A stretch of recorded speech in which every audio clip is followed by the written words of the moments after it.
Okay, it's playing right now. It shouldn't be playing the sound.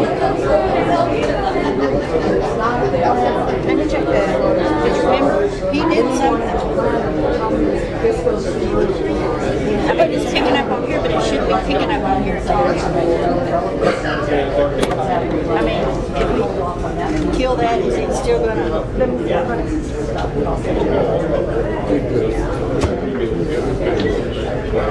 Hello, good evening. How are you?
Stay out of mine.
you. I'm sorry. Hello. Didn't see you. I was. I got YouTube new stuff.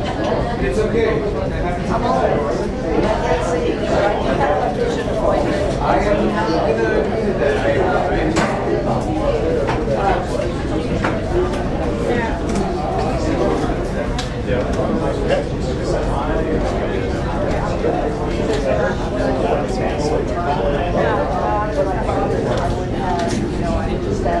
Hey, you call them, the answer today. And what am I going to be else on?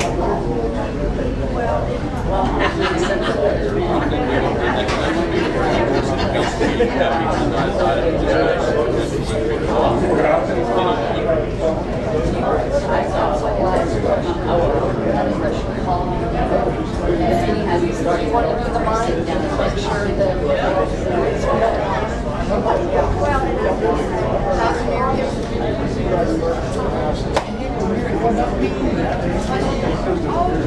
I'll just say that.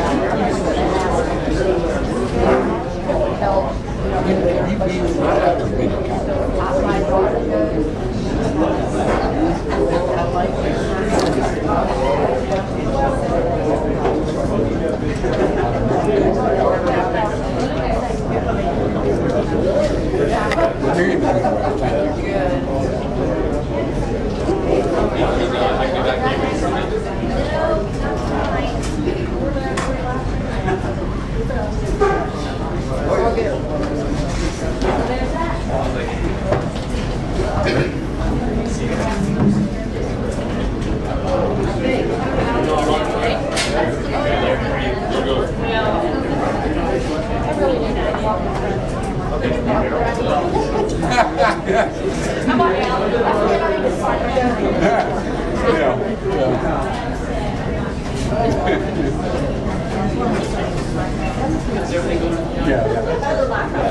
If you folks want to move toward the front, you might be able to see the charts a little better. They're not that big. Come on up. She's still not.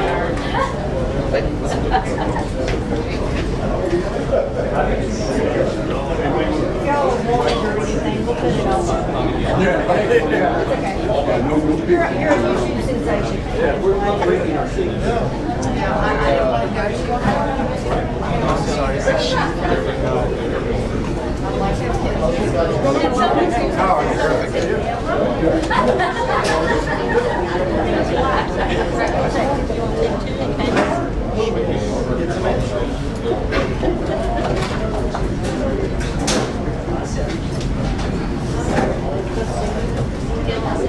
I don't want to go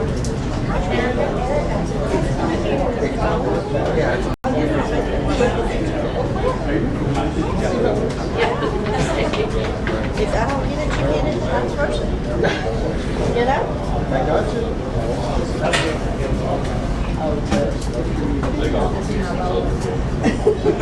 All the nerve. First night of voting this season, I voted. your station.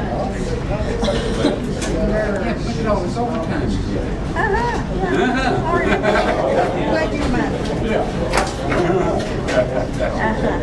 You're funny. Back with her about her. You're an old man. What were you doing? Just nothing and then you made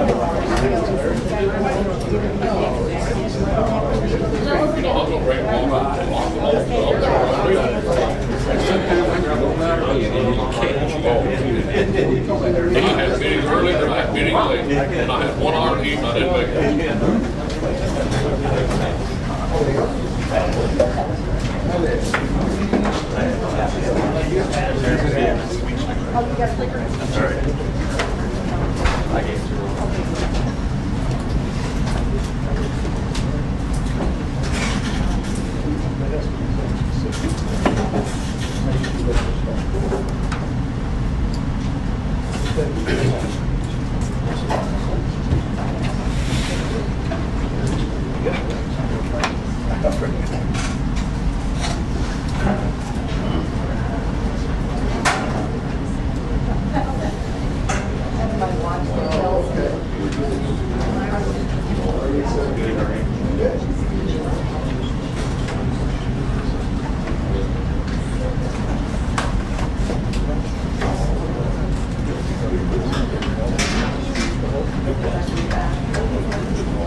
evening.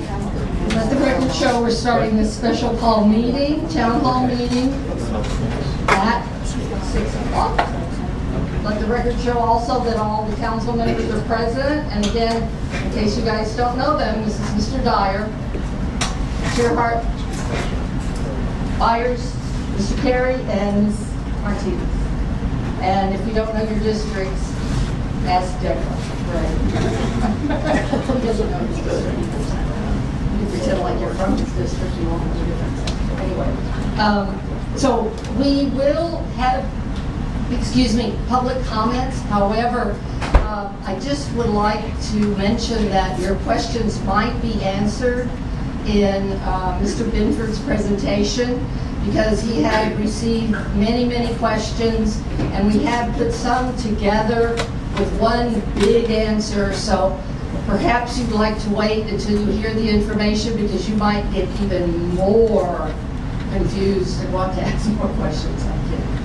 But, so it's up to you, but you may comment initially if you like, or we intend to open it up at the end. I would like to let everyone know this is not a done deal. Just because I said that I think it's something good does not mean that it is going to happen. Council has still not discussed directly with Mr. Binford and the developer. They will have their time when we have another special meeting that Mr. Binford will be at their disposal. And there's, again, it has a lot of things. It's a process. So it's absolutely not a done deal. So just want to tell everybody that. And so we're still open for comments and help, quite frankly. So, anyone? Any comments before we start? Yes, Mr. Lee. If you're going to do it, I'll wait till the end. Thank you. Anyone else? Anyone? Okay. All right, I will hand it over to Mr. Binford. Mr. Collins is here, Mr. Sitter, Mr. Spillman.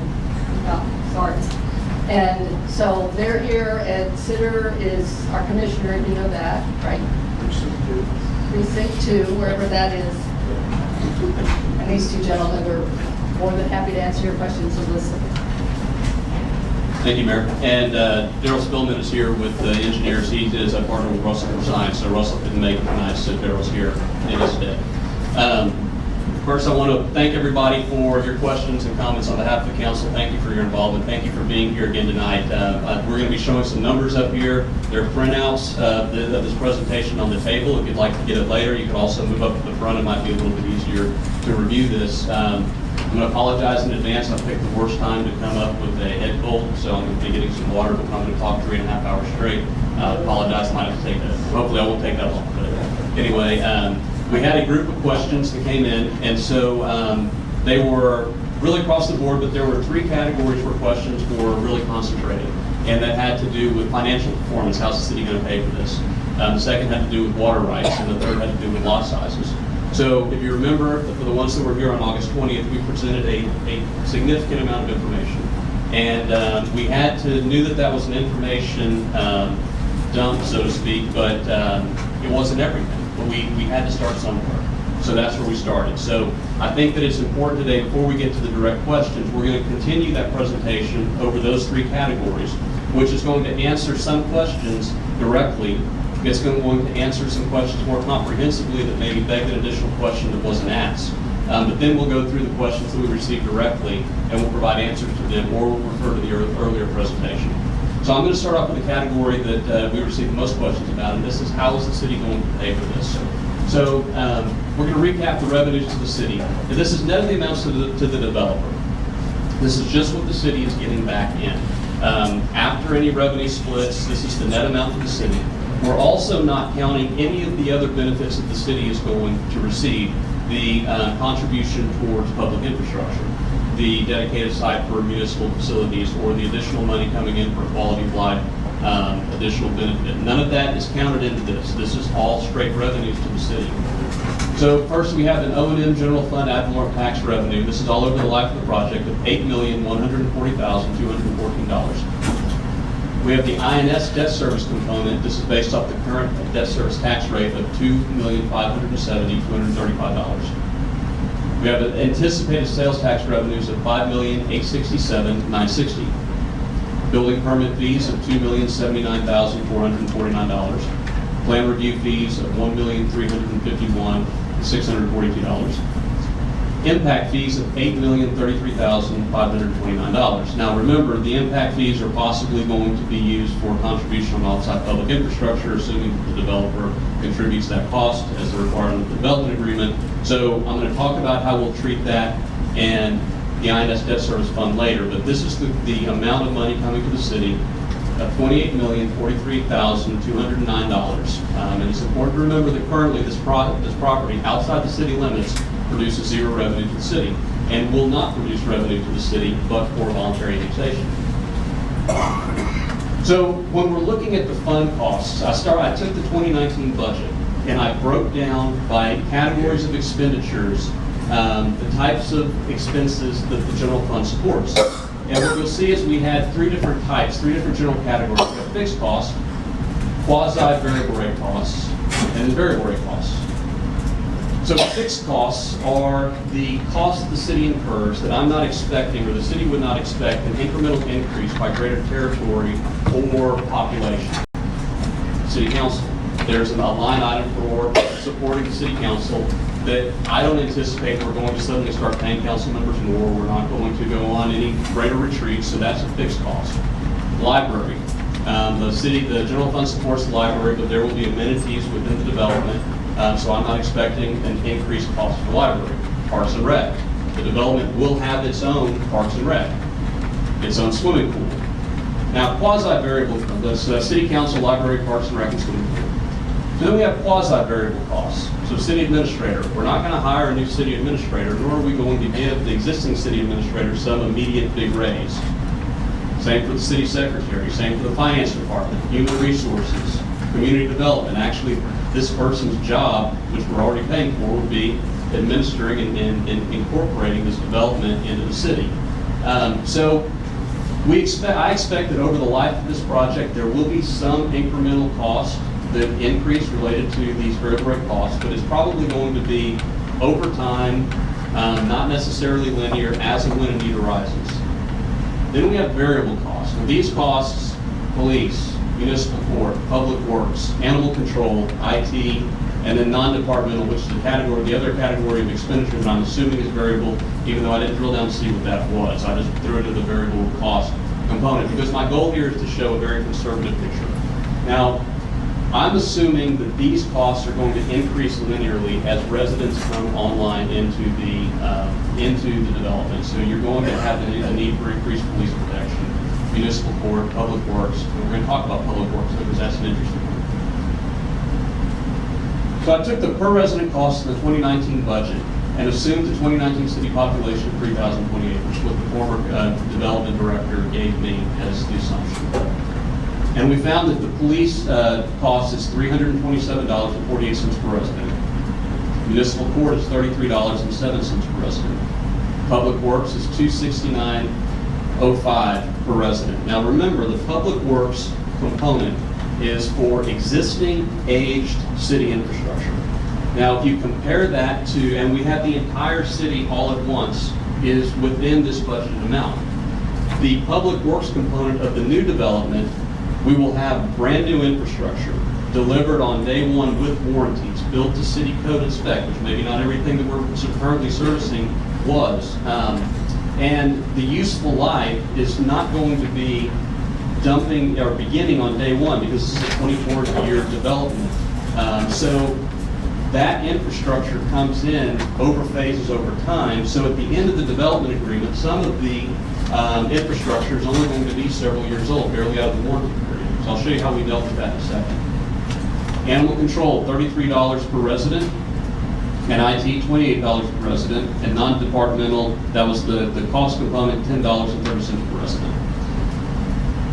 So the total variable cost per resident was $701.32. And so I took that, and again, if you want to grab a copy of this chart, I took right here are the residential units per year based on the development schedule that the developer provided that shows development through the year 2045. Then we have the cumulative number of residential units that maxes out in 2045 at 950. And based again on the same assumptions that were provided to me by the former development director, I used a 2.53 residents per residential unit to determine what would the cumulative population increase be. And then you see that adding up over time to come in 2045 to an additional 2,404 residents. And then I multiplied that by the per resident cost increase in these variable rate categories to see what the total general fund cost would be.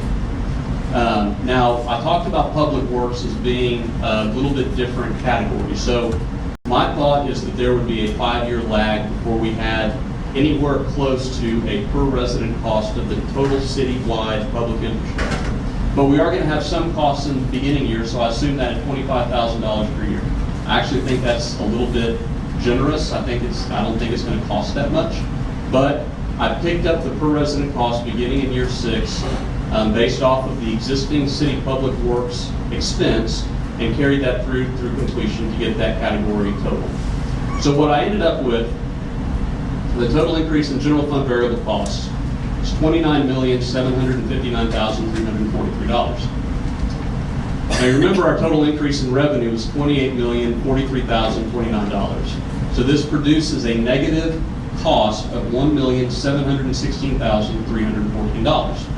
But what this does not take into account yet are the utility system components, which currently support a significant amount of our general fund under our existing rate structure, which the city gets 100% of from day one. So I looked at the city utility system budget to see how much in each of the categories of utilities that are going to be provided to this development is the city transferring to the general fund to support general fund expenditures. In the water category, $397,072, and this is after expenditures that includes debt and transfers for administrative expenses. So this is quote-unquote profit.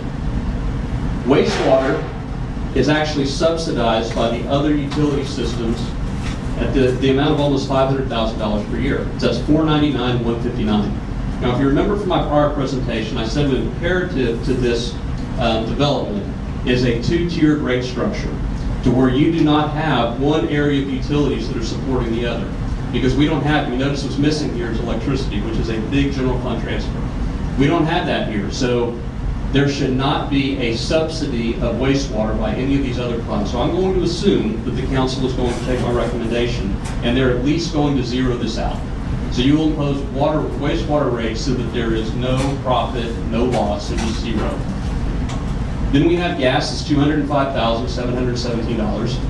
Garbage is $80,586,000. So then I took the LUE, living unit equivalent basis, and determined on a per LUE basis how much quote-unquote profit does the city make per year.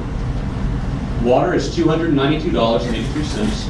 Wastewater, zero, because that was the new rate structure I just described. Garbage is $67.15, and gas is $171.43. Now electric, we are going to be able to charge a franchise fee. So that is essentially profit. There's no cost associated with that. So we charge a 3% franchise fee based on the gross revenues that are charged within the development. So I took the city's estimated gross revenues in their 2019 budget, and then I reduced it by $1 million because the city transfer for electricity is about $779,000, and I wanted to again make sure this was conservative. So I assumed that the amount that the city layers on for profit is not necessarily going to be the same charge by CPS Energy. So I modeled this off of $1 million less than the city actually budgets for revenue on a per resident basis. So then I divided my new number by 3,028, which is the residential assumption, which produced a per resident gross revenues of $950 per year. And then I used a 3% franchise fee on top of that. Now you'll notice on here that I don't have a commercial component. Now the reason for that is I didn't have a good proxy for what to assume for commercial rates. So I have not taken commercial franchise fees into this model. So anything you get from a commercial expended or a commercial revenue perspective would be in addition to what I'm showing you tonight. So then I put it again in one of these tables. I took the residential units per year. I took the cumulative residential units for those to determine your LUEs. Then I took the commercial square footage to determine the LUEs for the commercial side. And then the cumulative LUE increase, then I applied it to water, gas. Electric was, again, only the residential, not the commercial, so I did it on a residential basis, not an LUE basis. Wastewater, 0. Garbage is 0. It produced $13,188,440. So if you take the financial impact of the city of these numbers, net revenues, utility revenues that are available, $13,188,440. The unaccounted general fund variable rate expenses, which we had a deficit of $1,716,314. The total benefit to the city is $11,472,126. This is including based on the rate structure that is currently in place. So again, we look at this net benefit to the city of $11,472,126. Now I'm going to take out the impact fee because that's dedicated for purpose, public infrastructure. We can't get that to the general fund. I'm going to take out the INS tax revenues. That's $2.57 million. That can only be used for debt for capital purposes. So we have a net benefit to the city general fund of $868,362. Over the life, conservatively speaking, this is still a net benefit. There's another very interesting piece of this though. Within the current water and wastewater rates, there's a debt component. There is a debt component that is paid for from those rates that is fixed, that we're not going to assume new debt. We are going to now have a bigger rate class to diversify a fixed cost over. And that debt component of the existing rates is $692.08 per LUE. If you apply this to the new LUEs over the term of the agreement, this is an additional $15,466,725. What do you use this money for? This money could be used for additional utility system capital improvement citywide. It could be used for utility rate reductions because we have a fixed cost but a broader customer base, so we don't need to charge as much per customer in order to amortize our existing debt. You could use it as additional general fund support, perhaps providing ad valorem tax relief. But this is included within the current rate model and is an above the line of those expenses that I showed you based on the 2019 budget. So again, we look at the total positive financial benefit, net general fund benefit of $868,000. Our impact fees, which are going to go to off-site public infrastructure. INS tax revenues, $2.57 million. Utility system debt capacity, $15,466,725. The net financial benefit to the city is $26,938,851. I'm going to show this to you a different way. The general fund revenues to the city, this is the ad valorem tax and sales tax share, building permit fees, and plan review fees, $17,439,265. Impact fees, INS tax, ad valorem taxes, the general fund support from the new utility sales, $13,188,440. Utility system debt capacity is $15,466,725. Total available revenue increase, $56,698,194. Less the incremental increase in variable rate costs, $29,759,343. Total financial benefit to the city, $26,938,851. The portion of the net financial benefit that's for dedicated purpose, this is just splitting up this $26 million. Impact fees and INS tax revenue, we have a dedicated purpose for those. That's $10,603,764. The portion of the net financial benefit that is available to the city for any lawful purpose, $16,335,087. So again, I talked about this being a worst case scenario. So what can be done to enhance this benefit? Well, first of all, the franchise fee and the commercial electric customers, that wasn't included. So any of that's going to be added to. We talked last time about we have the option for creation of the tax increment reinvestment zone and seeking participation by other participants, the county and the ESD and the hospital district, to diminish the city's overall reimbursement obligation. Any additional revenues we get from another taxing entity is going to work to increase or diminish the city's obligation, therefore getting them out of the deal quicker, meaning more money comes to the city more quickly. It's important to note that Medina Valley ISD is not up here.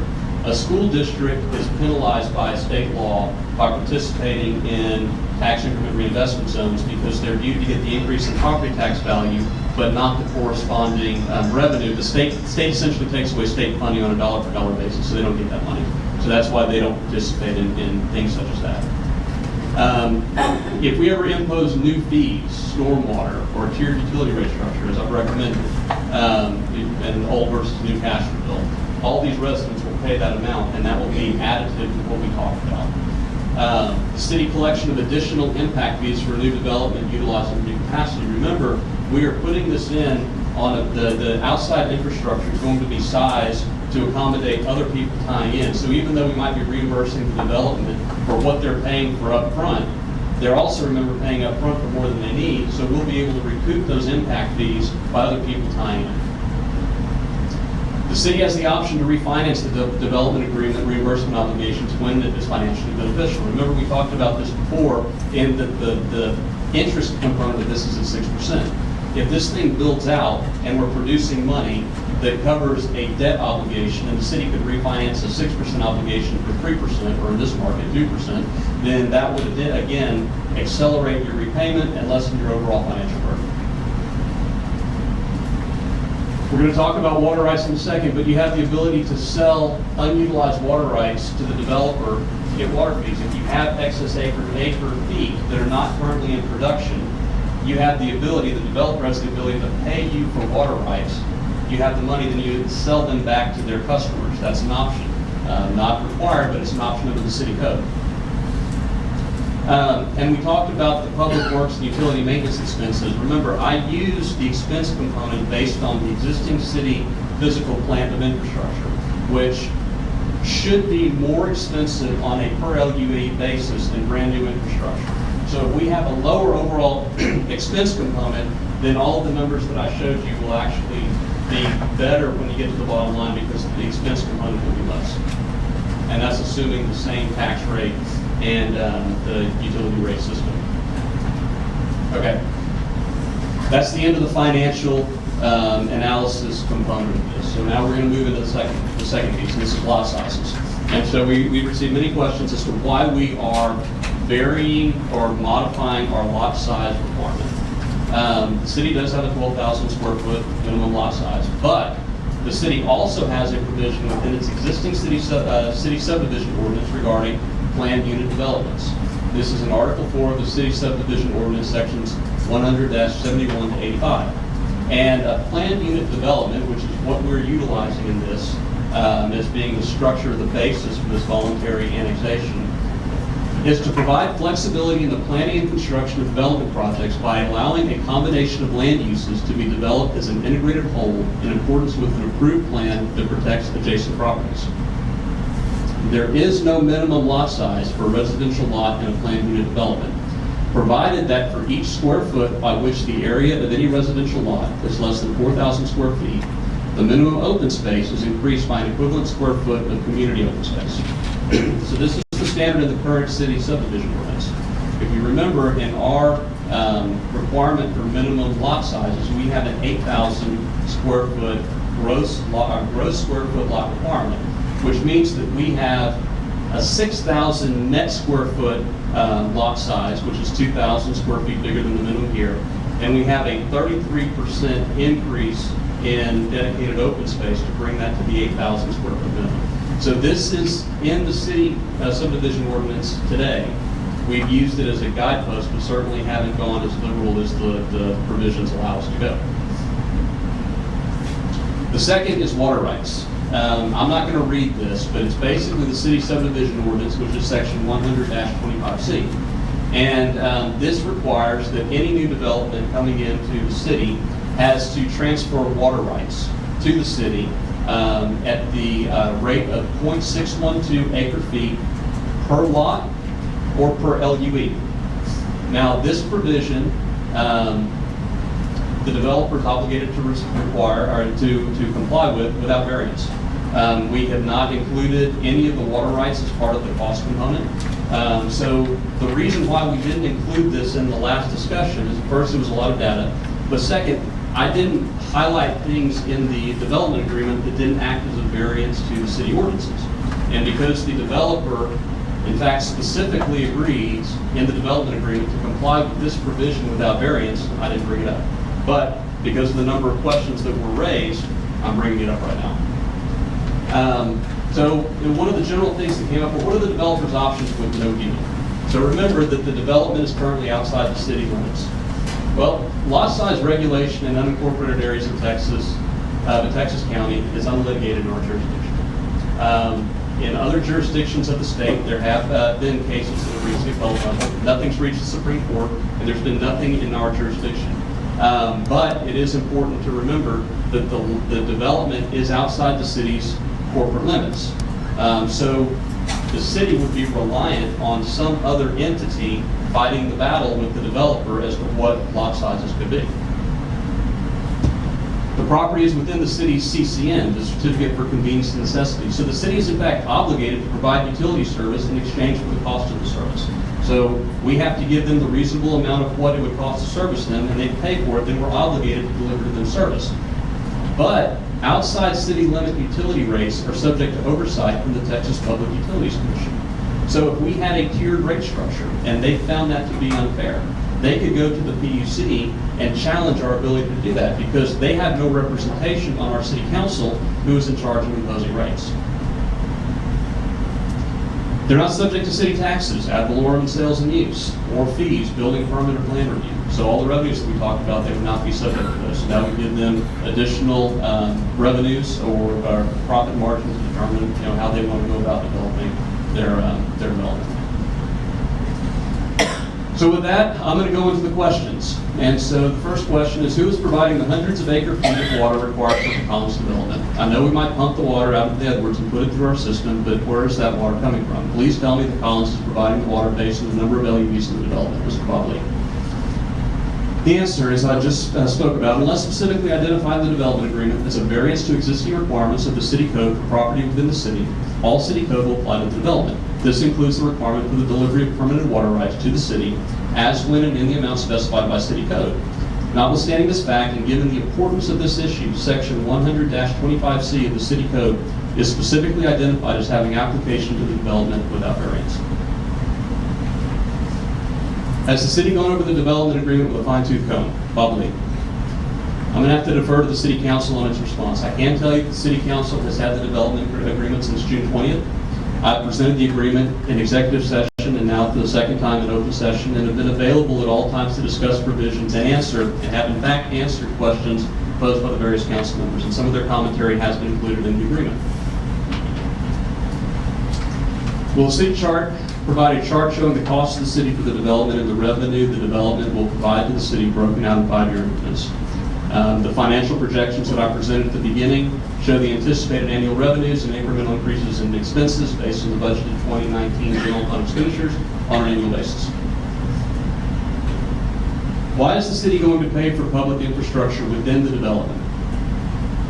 I mean, this is one that people are going to agree to disagree on. The infrastructure will be dedicated to the city, built to city code, and the cost therefore paid by the developer. As an economic incentive to the developer for submission to voluntary annexation and the universe of benefits that provides the city, the developer has asked for a sharing of revenue for a limited time and in a limited amount resulting from the development. The reimbursement amount is tied to the value transferred to the city in the form of public infrastructure, but the city is not directly paying the cost of the infrastructure. The risk of sufficient revenues for repayment, any cost overruns, inflation, delays, etc., is borne by the developer. We placed a ceiling, but not a floor. So if the costs increase, the developer doesn't get any money. And he is assuming this risk over a 24-year development period. If the costs are less than projected, then we only pay in reimbursement the amount he actually pays. So again, it is a ceiling, but not a floor. How can the city afford this? The city, Mr. Bob Lee, the city assumes no payment obligation. Economic incentive is predicated on the developer performance and resultant development revenues. Revenues produced by the development are sufficient to offset the incremental cost increases. The reimbursement period ends prior to the expiration of the useful life of the dedicated infrastructure, at which point in time the city will receive the entirety of the benefit of its investment. Participation by other taxing entities, should they choose to participate, will lessen the city's overall reimbursement obligation for which it is responsible, or provide a funding source for other related improvements. We talked about this before. This is very important. The tax increment reinvestment zone, if we have other people participate, you can undertake projects outside of the TERS that benefit the TERS. So this, if you choose to not lessen your burden, you could use these other resources for things like traffic congestion relief. What additional personnel does the city have to hire to provide services to the development broken out in 5-year increments? Mr. Bob Lee. How will the city pay for these additional people? Mr. Bob Lee. I'll refer you back to the pro formas that I started with. Some personnel is assumed linearly and will be required as occupancy occurs in increases such as police. These costs are assumed in year 1 and continue thereafter. Other personnel, particularly at the administrative level, will not occur until much later. If at all, revenues will at such time be available to address these personnel needs. Why are we allowing them to build on homes on lots only 50 feet wide and 120 feet deep? 120 feet deep is a standard master plan development depth for residential lots. 50-foot frontage lots on a portion of the property provides the developer with the economic flexibility to allow his project to succeed financially while maintaining a standard of quality that the community would still find desirable. The city code provisions concerning PUDs provides the template for these discussions while also allowing the city to require development standards that are not otherwise required under the code. Remember that we also have the 3/4 side masonry up to the second floor. We have the site-built home. We have the different attributes that are being required that otherwise the city code is not. How can I buy one of these 70-foot lots so I can build on it? Anonymous. Once the residential lots are developed and ready for construction, they will be turned over, sold to home builders who will make them available for sale to the general public. Only concern I have to share is lot size. Why are we going to compromise our policy of 12,000 square feet? As shown earlier, the city has latitude concerning lot sizes when land is development pursuant to a PUD. The standard city lot size requirement is not the subject of the development agreement. Rather, these are the lot sizes that are proposed in the context of the comprehensive land development. So, again, we have multiple purposes, dedicated set asides. It's part of the PUD plan, which is the model that's being used for the proposal today. We want to know if a floodplain administrator will be working with the developer. Our property on Flat Creek, which floods now. Your small detention ponds do not look very helpful. A good rain with runoff from your development will be detrimental to us. Will you pin in storm drains to keep from flowing into Flat Creek? Patty and Steve Soriano. The city administrator is designated as the floodplain administrator under section 54-61 of the city code and is responsible for implementing the National Flood Insurance Program regulations and will be involved in the approval process of the development. The development will provide on-site stormwater detention as necessary to mitigate any adverse impacts downstream of the property. Detailed designs and plans will be provided, reviewed, and approved as development occurs as part of the plat process. Technically, city code allows for a 1-foot cumulative rise in the floodplain as long as there's no rise in the floodway. If the developer will adhere to no adverse impact, which is the standard recommended by the city special engineer, this will actually present a higher standard than what currently exists. That's also important to remember that in a lot of these things, the city code and provisions that relate to development will now become applicable to this property when they don't currently. So Daryl Spillman is here, and being able to read this really exceeds the amount of technical understanding I have about the difference between floodways and floodplains, but he's here to answer questions for anybody that wants to talk about that. What is the potential effect on current residences regarding existing home value? From Anonymous. It's really hard to determine and define, and is based on market conditions at a particular point in time, and these change from time to time, as well as the uniqueness of individual homes, their condition, location, etc. The development has been structured to require development of housing stock that minimally will exceed the average 2019 market value of Castroville homes per Medina County Appraisal District by 25%. In general, the potential effect will be limited to homes that are comparable in size and price range to homes in Alsatian Oaks. Comparable homes with a lower value in comparison may see an increase in value and vice versa, but that's really hard to determine. It's a case-by-case basis. Is the new development going to be a gated community with an HOA? Again, Anonymous. This is directly from the developer. There are no plans for a gated community within Alsatian Oaks. A homeowners association will be established to provide and enforce architectural controls and maintain common areas and amenities. Will the newly developed public amenities be available to the public, parks, walking parks, etc., or to the homeowners of Alsatian Oaks only? Anonymous. Again, according to the developer, parks, hike and bike trails, and open spaces within Alsatian Oaks will be open to the general public. The amenity center, which includes a pool and clubhouse, will be limited to residents of the neighborhood. This was a question that was accompanied by a brief financial statement describing investment return on TerraCore Walmart development. And this was an advertising piece that is, I'm assuming, on the internet, available through TerraCore. And the question was, and we need to subsidize these guys with abatements and change all our subdivision rules. Again, anonymous. This is an interesting one. I would say that one of our conditions, our criteria when we go into a development agreement is confirming that the counterparty has the financial wherewithal in order to actually deliver what they say they're going to deliver. We find that well-capitalized counterparties are good partners, as well as those that are incentivized to put their money into a place where they know that they're going to be successful. The city's incentive should be viewed as an investment in quality development that will provide benefit to the city as a whole, and that should be your analysis. I personally don't believe that the level of developer profit, that should be inconsequential to that analysis. And when we talk about change all of our subdivision rules, we talk about the funds provided for in the city's existing subdivision ordinance. I was told the city has it as a done deal. Is it? Anonymous. No. The city has not yet deliberated on or been presented with an option to consider approval of the development agreement. Until this occurs, there is no agreement. Any meeting at which such a deliberation of action could occur is subject to compliance with the Texas Open Meetings Act. This is the process for getting information out. How can this help Castroville? The city can't afford the infrastructure. Anonymous. Based on our prior discussions and the answers, the city can afford this. Also, the infrastructure costs are paid when and as due by the developer. Developer reimbursement is limited to the sufficiency of development revenues available specifically for that purpose. Why can't I get my infrastructure free when I build? Anonymous.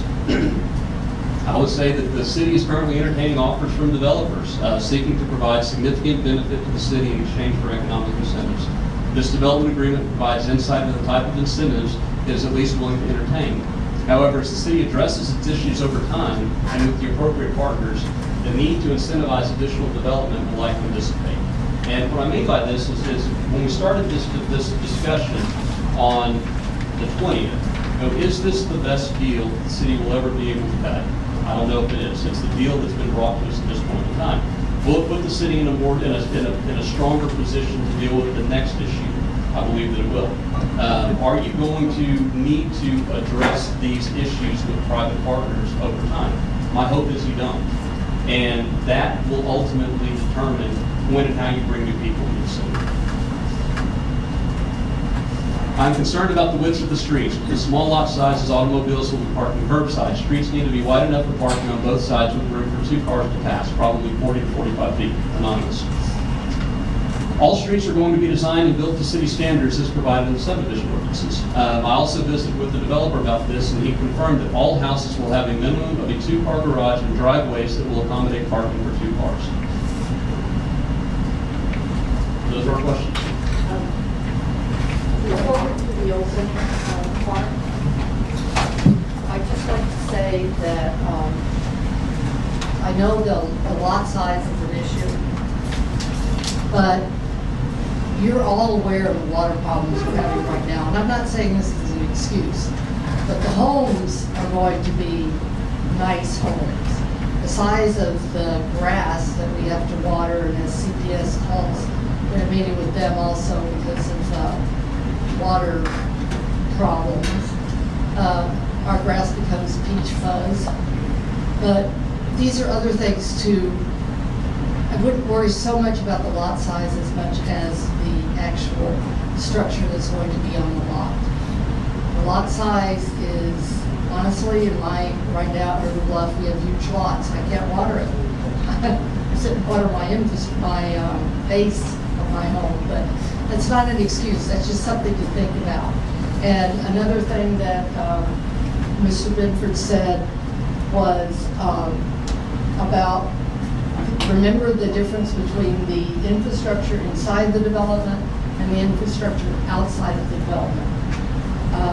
Many of you are familiar with the East Side Lift Station, which was built by the airport. That was a proposed development, and it just didn't happen.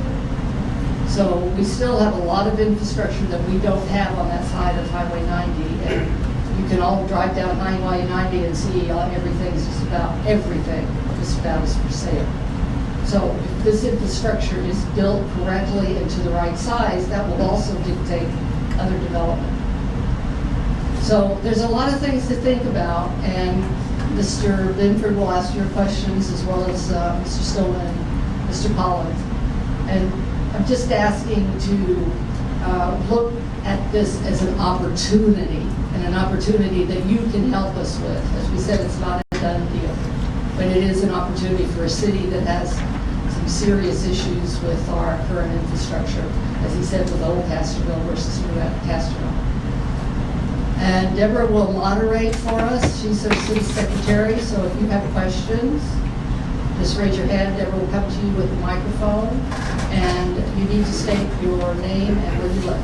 And I'd like to kind of write down your question, but we have these streamed, so that's also really good. Y'all don't raise your hands at once.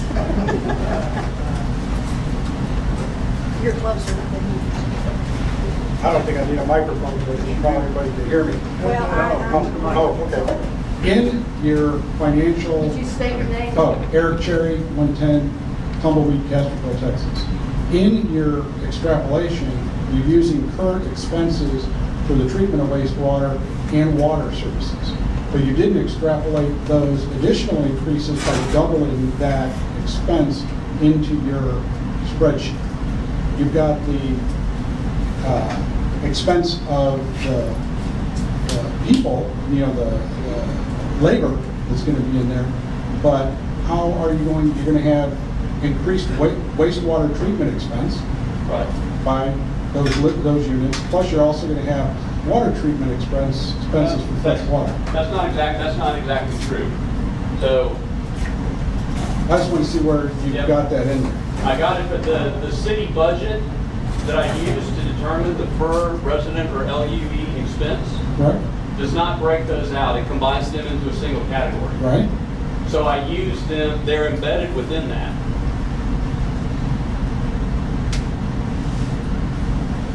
So, Now, I saw it on the chart, but in Right. order to get it accurate, you're going to have to factor in additional expenses from now in 24 years. Because the cost of that's going to go up. well, it is going to go up, but we also don't inflate, you're also going to have likely an inflated utility rate as well. You're not going to, we don't inflate anything for purpose of this because we don't increase the revenues, we don't increase the expenses. You can do it one of two ways. You could inflate expenses, but then you would also have to assume that things get more expensive over time as well. So, right. So we use the current amounts to determine prospectively on a per resident or per LUE basis, which includes both personnel and physical plant Okay. within these line items. Okay.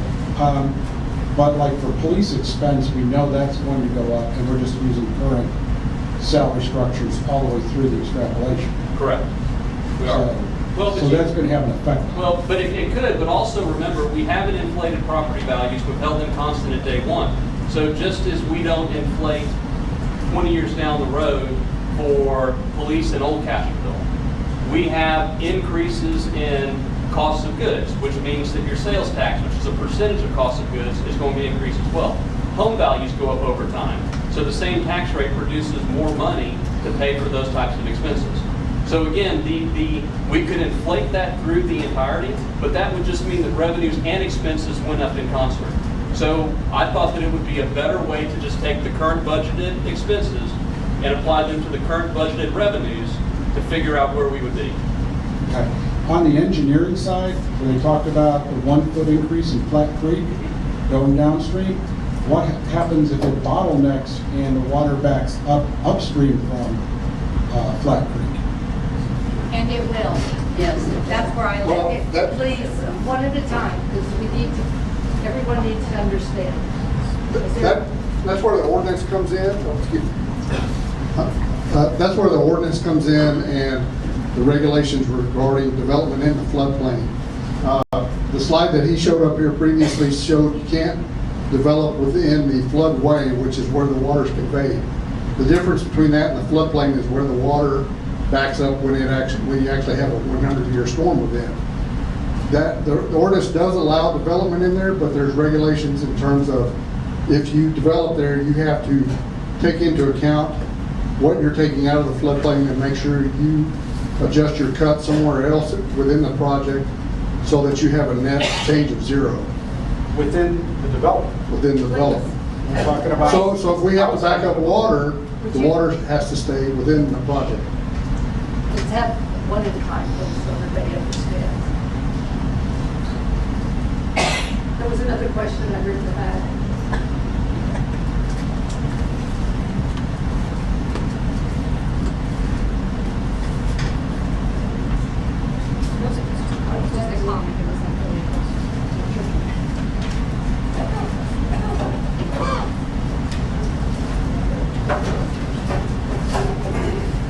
Yes, I'm Pesky Bob Lee, I'm the 13th Court of Gentiles. You forgot to give Mr. Holzhau's credit for his question. Thank you, Mr. Bedford, council, Mayor, I appreciate it very much. Just a troublesome old guy, and you provide a lot of good information. I think it'd be great for the city to use for future planning. It's outstanding that you went into that level of detail. Certainly when the city, they've heard me say for years how big can we afford to be, or I mean we shouldn't be. One thing that still troubles me is our requirement, if we provide CCN services to you, is strictly to bring it to the property line. And you cover that. The sewer side of that is pretty much covered. Probably need a larger line, so there should be some underlying already going in that direction as part of that initial project, which leaves us with water. As you covered well, you're bringing water as required by the ordinance. I asked some folks in other town about what the cost of a billion-gallon water tower or tank and pumping station lines and the like. Of course, you have to do some well work, obviously. And the total for all that came in somewhere in the $7 to $8 million category. About $1 million a gallon for a boat-gallon tank, and a little less for loading and pumping stations, so and so on. And so that comes up. Let's just say $10 million. According to what you put in the paper, or was put in the paper, and what was in the last presentation, the city's obligation to repay was about $35 million, give or take. That leaves about $25 additional million that I guess I'm not the only one that has a question as to why we really need to take that obligation. And as has been said, this is the first of the developments in this area. There's more to come, most of them fronting right on Highway 90 versus having a commercial buffer that's in the front. And so it appears to me from your diagrams, most of the housing is going to be off of Highway 90, not something that most of Castroville will drive into on a regular basis, which will be Castroville at the time. I do understand you wanted to give it to the city, because otherwise you would have to maintain all the green spaces, all the roadways, all the other internal stuff, and it's a good thing to bring it as part of the city. As I've said, if you saw my questions, I just can't get there from here with 80% and 70% of the revenue that we count on so much, not really available to us for 25 or 30 years. It just doesn't compute to me. And I will look at the figures you provided in the rest of your material to see what's what. But I do appreciate going into great detail. As far as water, the past councils have gone to great lengths to acquire additional acre feet of water as a buffer for the city, which allows us to soak up those stage cuts back. So I hope we won't fool with that. But last question, who maintains the green spaces, the irrigation, the pool, all the other amenities, the parks, and all that kind of stuff? Who maintains all that? Who pays for that? The HOA. We have an HOA. Okay, well, we can't read it all. This stuff is pretty small from that. All right, very good. I appreciate it. Thank you.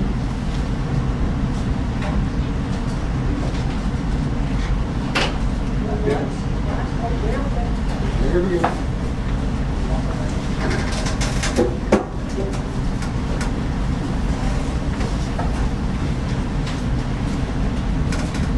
Bob Dean, 116 River Knoll. Has TxDOT been considered in this whole plan overall? You're going to have a lot more traffic on Highway 90 now. It's just atrocious. But at some point, TxDOT will have to come in. You're looking at traffic lights, you're looking at entrance, egress, you're looking at turning lanes. And this is going to be a major project at some point for TxDOT. Has that been looked at, addressed, talked about? Yes. TxDOT has been consulted. We've been working with them for several years. They require a permit to add additional traffic signals on Highway 90. And as part of the infrastructure development, it includes adding acceleration, deceleration lanes to Highway 90, turning lanes to Highway 90 to account for the additional traffic created for this project. Very good, thank you.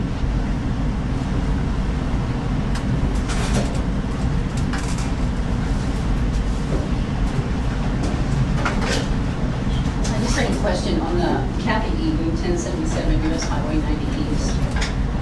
You said it's not going to be gated, but will there be a fence, and who maintains that, you know, around the subdivision? Yeah, it will not be gated, and HOA will maintain all common areas within the development, except for the dedicated public infrastructure such as. So it'll be fenced, so it'll be we call it like a fenced subdivision, or is it open to the Yeah, so- adjacent properties?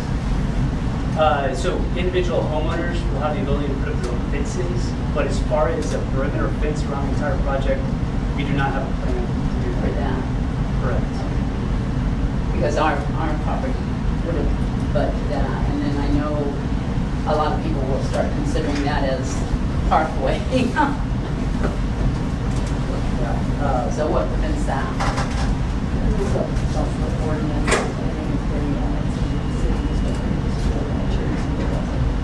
A buffer that will have to be room between us. That's something this is proposed. Right. Yeah, so the plat would be, go through city administration, be approved through city administration.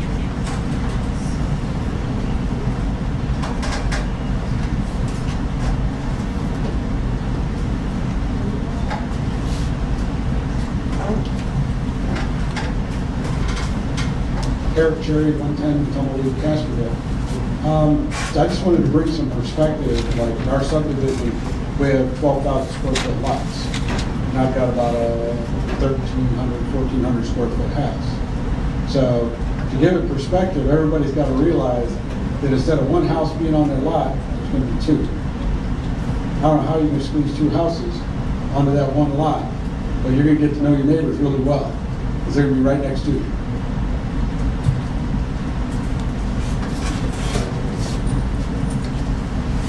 Do you have any comment? You got anything to reply? No, I think it was addressed in the presentation. Well, I believe everybody in here knows me, Larry Sitter, County Commissioner. I told Mr. Collins here probably 2 months ago, he's cutting himself real short on this subject.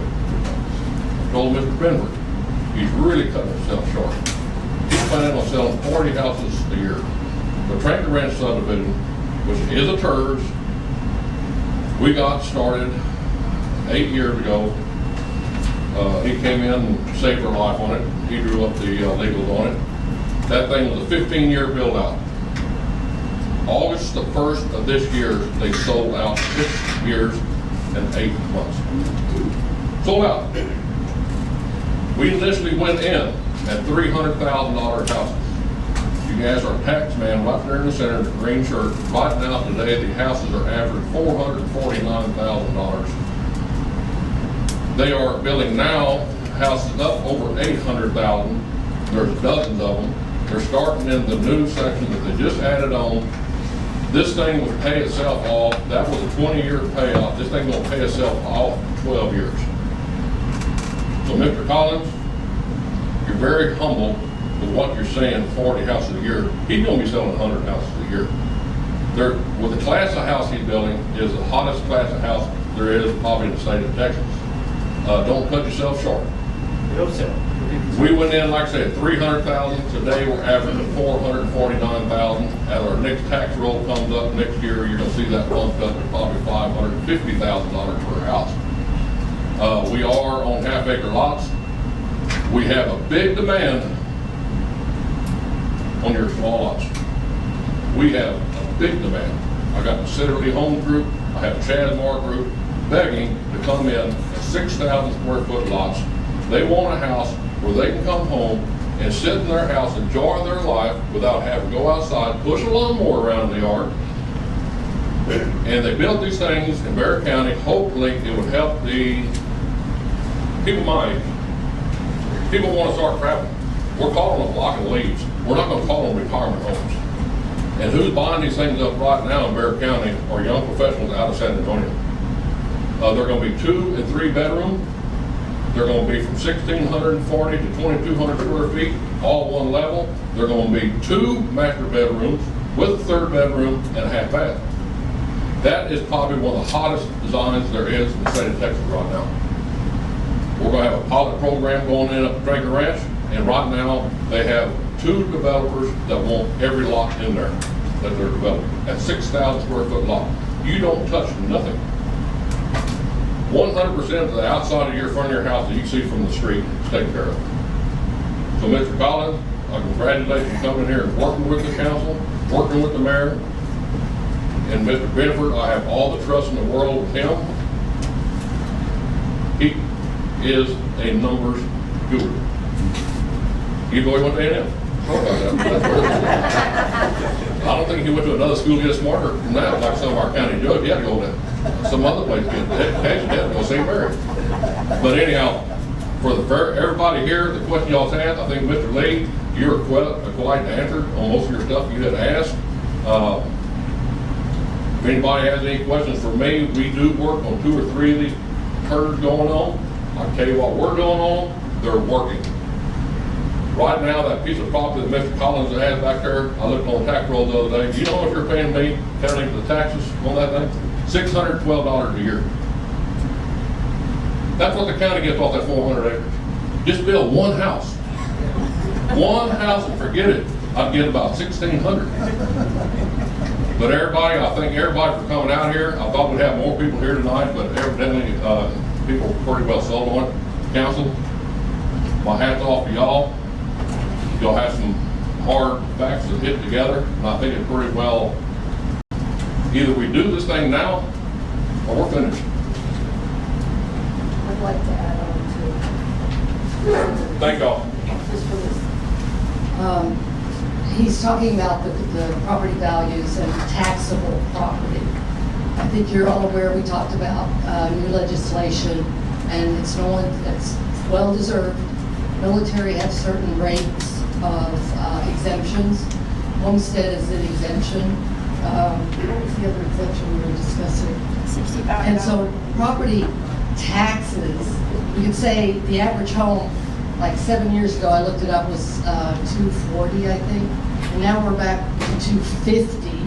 However, you have to think about the taxable value. And we get more money off rent homes than we do residential homes. So what I'm trying to say is, yes, the home part is important, but you need to think about the taxable value of the home. What we need, and you guys haven't even mentioned it, is the commercial development that's slated in front of all that, which is, as I saw in the very first plans of this or discussion, is our opportunity for revenue, which we desperately need in our city, because we cannot fund our debt service with your property value, with your property tax. Even if we raise it, it's still going to burden the people that don't have the exemptions. So we can raise it all we want, but we still have a debt we have to pay. I'm not saying we could use sales tax for it, but at least it's an opportunity for revenue, which we desperately need, which is the commercial part, which we could also discuss at another time, since we've been focusing on the residential part. But please ask your questions. It's not a done deal. Just because I'm looking for an opportunity for revenue doesn't mean anything. Council will talk at length. They have the development agreement, which they've had for several months, and it has everything in it, believe me. Anybody else? Well, again, on behalf of the council, I thank you all for coming out. This is a process. There are going to be more meetings. So talk to your council members and let them know what you think. Thank you all for coming.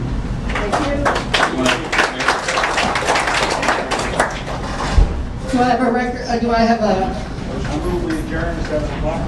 we have a second, all in favor?